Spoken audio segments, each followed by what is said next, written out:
Shalom Bapak Ibu Saudara-saudari, perkenalkan nama saya Francisca Dwi Jayanti, bisa dipanggil Siska. Saat ini saya berusia 28 tahun dan saya berasal dari Solo. Sekarang saya sedang menjalani studi di Seminari Alkitab Asia Tenggara. Saat saya berada di sini, saya merasa ini seperti mimpi karena sebelumnya bahkan tahun lalu saya tidak terpikir untuk menjalani studi di seminari. Izinkan saya untuk menceritakan bagaimana pimpinan Tuhan dalam hidup saya. Saya tumbuh dalam keluarga sederhana. Saya tumbuh dan di masa remaja saya menyadari bahwa ternyata saya kehilangan figur sosok ayah di masa kecil saya. Tapi di masa remaja itu, saya belajar untuk melayani Tuhan, saya belajar mengenal Bapa di surga yang mengasihi saya dan melihara kehidupan kami. Kemudian di SMA kelas 1, ternyata Tuhan izinkan saya didiagnosa tumor. Dan di situ saya bergumul dan mempertanyakan Tuhan. Karena ketakutan, kekhawatiran, akhirnya setelah 7 tahun saya baru berani operasi. Dan itu setelah lulus kuliah di tahun 2020. Ternyata dalam 1,5 tahun itu saya harus menjalani operasi 3 kali. 2 kali operasi tumor dan sekali operasi kepala. Di situ saya belajar untuk mengenal Tuhan, mengandalkan Tuhan dan bersandar pada Tuhan. Di Maret 2021, saya didiagnosa menderita sindrom Meniere, kerusakan saraf telinga. Dan di situ ketika saya mendengar suara keras, saya mengalami sakit telinga, kemudian pusing, mual, dan juga sakit kepala yang berkepanjangan hingga saya harus menjalani pengobatan yang cukup panjang dan menahan rasa sakit sekitar 2-3 bulan. Di masa-masa itu ada ketakutan bahwa saya akan kehilangan pendengaran saya. Tapi saat itu Tuhan kirimkan ada seseorang yang meminta saya untuk menonton sebuah ibadah online. Di situ Sidney Muhide, dia seorang musisi terkenal, ternyata dia juga menderita sindrom Meniere. Dan di situ saya dikuatkan.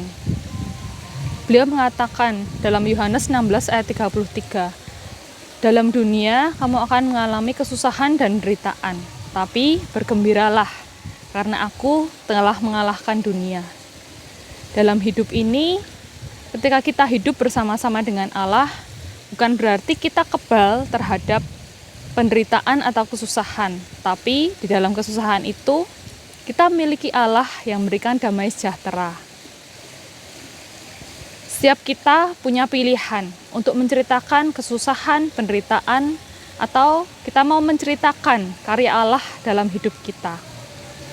Dalam menjalani hidup, terkadang saya berpikir bahwa hidup saya ini sia-sia sekalipun saya mengikuti pelayanan, saya bekerja, tapi saya tidak tahu untuk apa saya hidup.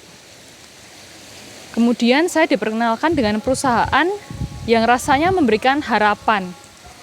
Memberikan saya harapan supaya bisa saya memiliki penghasilan yang besar, supaya saya bisa hidup dengan nyaman nantinya. Dan di situ kami diajari untuk bermimpi. Ketika mengikuti perusahaan ini, ternyata pendirinya adalah seorang misionaris. Dan di situ, di Januari 2023, saya ikut kebaktian kebangunan rohani yang diadakan di Jakarta.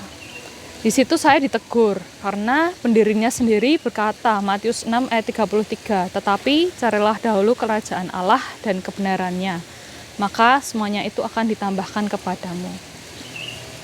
Beliau rindu bagi siapapun yang boleh bergabung dalam perusahaan ini, ia boleh memberitakan kasih Allah kepada mereka, dan perusahaan ini sudah ada di berbagai penjuru dunia. Di situ saya diingatkan kembali untuk mencari Tuhan, dan saya bertekad untuk lebih lagi menemukan firman Tuhan. Dan di pertengahan tahun kemarin, Tuhan pakai ada 3 orang yang mempertanyakan tentang panggilan saya. Ada yang bertanya, Siska, kamu nggak pengen masuk saat? Miss, nggak sekolah teologi aja, Miss? Miss, bukan hamba Tuhan ya? Itu pertanyaan-pertanyaan buat saya bergumul, dan saya belajar untuk berjalan dan taat pada tuntunan Tuhan. Akhirnya di Maret 2024 saya mengikuti open house di Seminari Alkitab Asia Tenggara. Dan di situ saya semakin diteguhkan untuk menjalani studi di tahun ini. Dalam pergumulan pembiayaan, orang tua yang harus saya tinggal di usia lanjut, ternyata Tuhan cukupkan. Salah satunya melalui Jemaat GKI Kanaan Jakarta. Saya bersyukur karena Tuhan itu menuntun dan Ia yang memimpin setiap umatnya. Saya menemukan mimpi yang Tuhan taruh dalam hati saya. Sebuah tujuan ketika saya melihat ada anak-anak, orang-orang yang begitu rapuh dan memerlukan Tuhan dalam hidup mereka. Saya rindu setiap kita juga memiliki kerinduan yang sama untuk memberitakan kasih Allah itu bagi setiap orang, memakai hidup kita untuk kemuliaan Tuhan. Mohon dukungan doa dari Bapak Ibu sekalian. Terima kasih, Tuhan Yesus memberkati.